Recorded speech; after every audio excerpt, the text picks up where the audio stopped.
An absolute banger of a bait and switch by Edgar Allan Poe. Welcome to Strip Cover Lit, where we squeeze the bigger picture out of literature. I'm Adrian Ford, and we're here for another short story discussion, which will appear, of course, in the short story discussion playlist, but also in the Edgar Allan Poe playlist, and also in the Horror Fest 2024 playlist, 31 horror-themed videos in 31 days, in celebration of October 2024.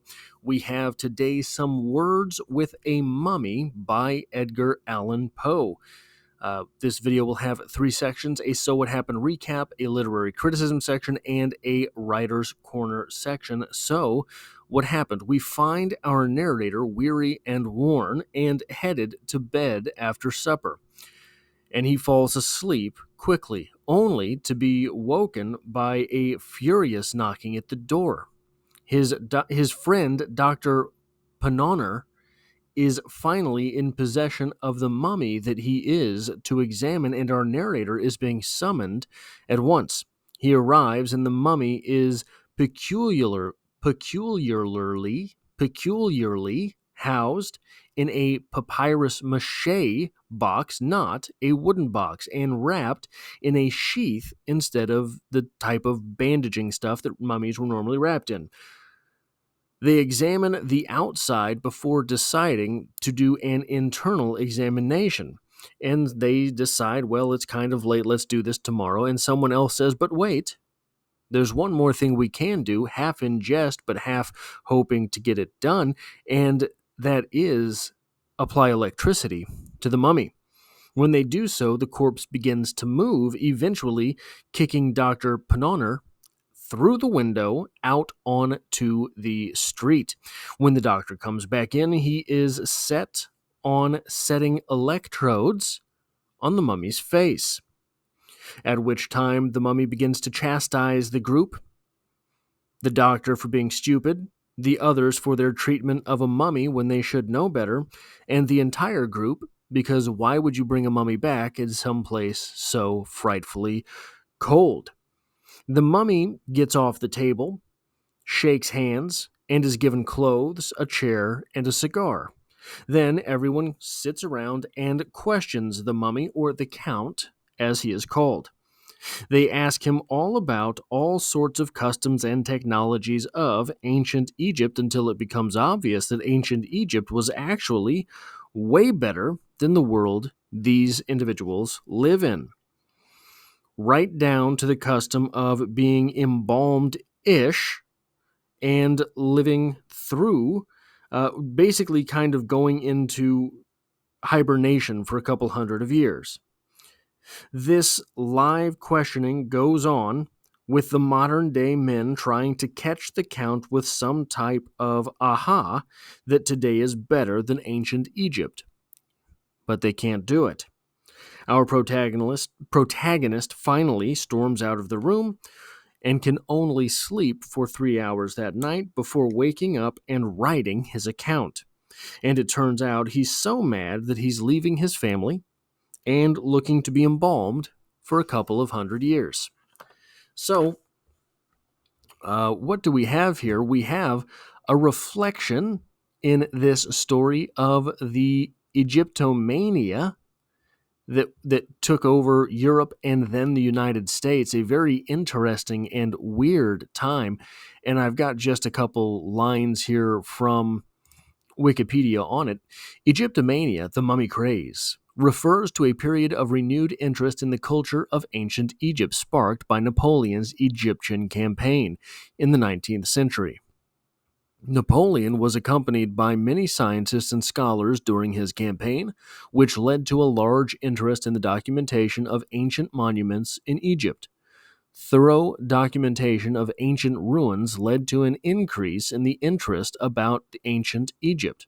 In 1822, Jean-Francois Champollion deciphered the ancient hieroglyphics by using the Rosetta Stone that was discovered by French troops in 1799, and hence began the scientific study of Egyptology. The fascination with ancient Egypt was manifested through literature, architecture, art, film, politics, and religion.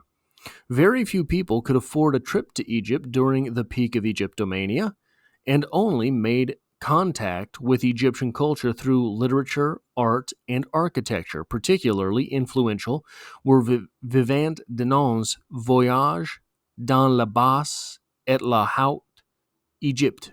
I speak fluent Greek. I don't know if you knew that. The Institute of Egypt's Description de l'Egypte and Verdi's and Ada in the French Empire style, Egyptian imagery and ornament was very widely used in decorative arts such as porcelain services, furniture, and later commercial kitsch and advertising. Parties and public events were held that had Egypt as a theme where people wore special costumes. Egyptian revival architecture lasted through the 19th and into the 20th century. The discovery of the tomb of Tutankhamun considerably revived interest. This is not the weirdest thing to come out of Egyptomania. The weirdest thing to come out of Egyptomania is, of course, the fact that people would import mummies, grind them into powder, and eat them, or drink them, or put them into tablets and take them that way. They thought that there were medicinal values to mummy bodies. What an absolutely wretched affair. This short story is, of course, some type of reflection on this craze, if you will. I think, now I am not a history guy, but I think that this Egyptomania hit the United States and Europe at different times. I believe in the United States, this was more of an early 1900s thing. In Europe, it was an 1800s thing. The interesting thing about this short story, and we'll get into this a little bit later as well, this short story was published in 1845. So this would have been a harbinger of things to come in the United States.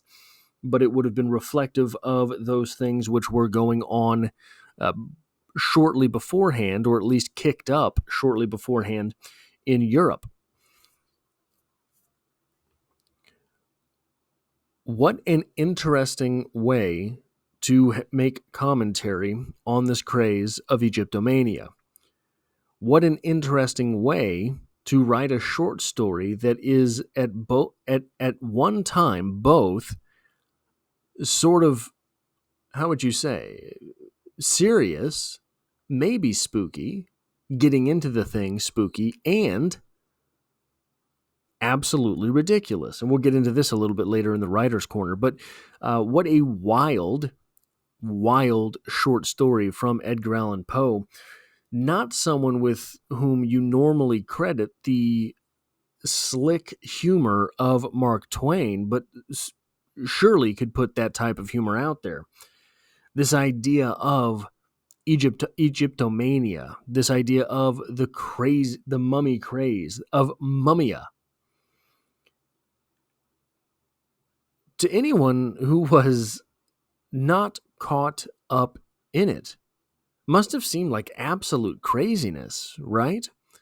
The idea of grinding up someone's ancient remains because it would have medicinal value. Can you imagine the taste? Can you imagine the taste of that? And I imagine that the only reason people got away with it to the extent they did and not caused more disease, and I'm again, pardon me, not an expert on this. Surely there was some disease that came of this, but as is mentioned in the short story, the act of embalming in the Egyptian culture means that you're taking out the vital organs. A lot of the remains of mummies are bones.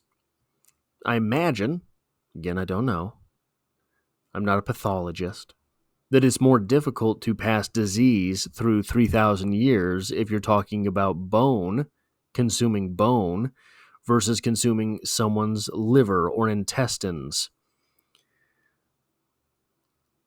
What an absolutely wild thing, right? Egyptomania. If you have not heard of that phenomenon, the art alone from advertisements for things in Egyptomania are worth looking up. If I had thought this through a little bit better, maybe I would have included some. But the next thing I want to talk about, the mummy's name, Alamastakeo, all a mistake. I believe that is what we are getting from Edgar Allan Poe there, but we are supposed to take it in stride as Alamastakeo. The last thing I have in the literary discussion, literary criticism section of this is that if you were worried that Mary Shelley had ripped this idea of sending electricity through a dead body off of Edgar Allan Poe, you need worry not. This was published in 1845. Frankenstein was published in 1818 when Edgar Allan Poe himself was all of 9 years old. Now, moving on to the Writer's Corner portion of this video. What do we gain as a reader from the narrator starting this story as weak and weary? Why is that profitable for the story overall? I dare say that it is profitable for the story overall. It makes the story a better read because it grounds us firmly in reality. It seems to be something which is mundane when you're reading it. I don't care that he had a headache. Is this going to play into the plot? No. I don't care that his stomach was a little upset. I don't care that he normally eats way more food than he is deciding to eat this night. I don't care that he falls asleep very quickly. I don't care about any of that. These are mundane little details that don't make a difference to me.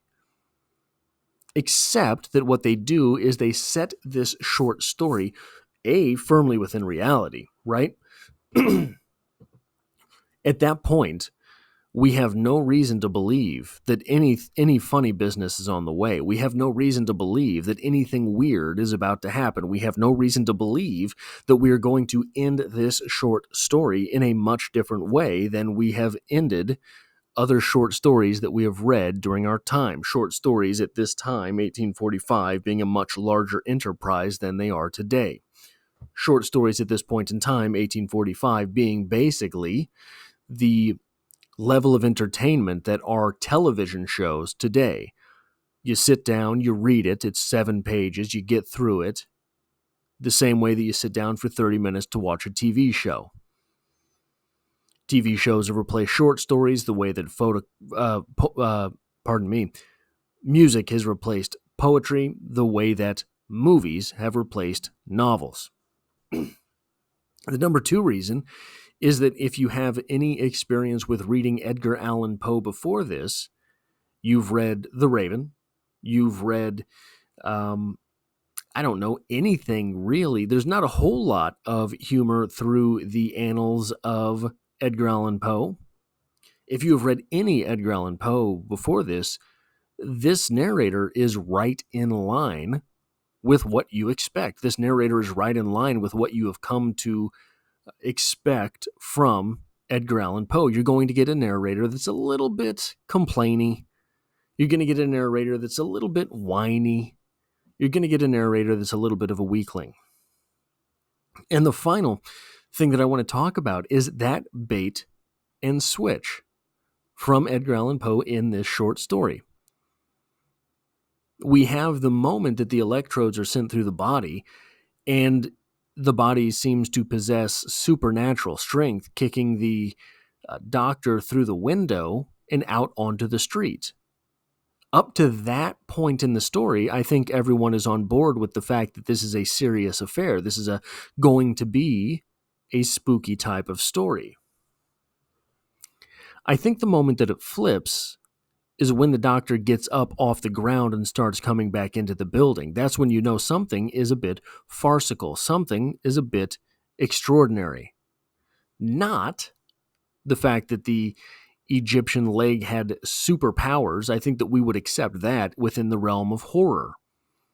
But when that doctor gets up off the ground and comes back into the room, that, I think, is when you are understanding that this is a parody There's going to be sarcasm in this piece. And what a way to pull that off. The fact that it is not straight slapstick. What happens is everyone sits around the mummy and starts trying to one-up the mummy with their culture. And they get mad when they can't. So it's not slapstick. It's not funny ha-ha. It's not brouhaha. The turn towards humor is with anger. That is all I have for this short story. If you like or appreciate what it is that I do here, hitting the like button really does help me out, as it tells YouTube to share this video with other literature lovers. And if you find yourself here by chance but not design, literature is the only thing I talk about on this channel, dropping multiple videos every single week. There is poetry every Monday, and I hope to have you back for the next one.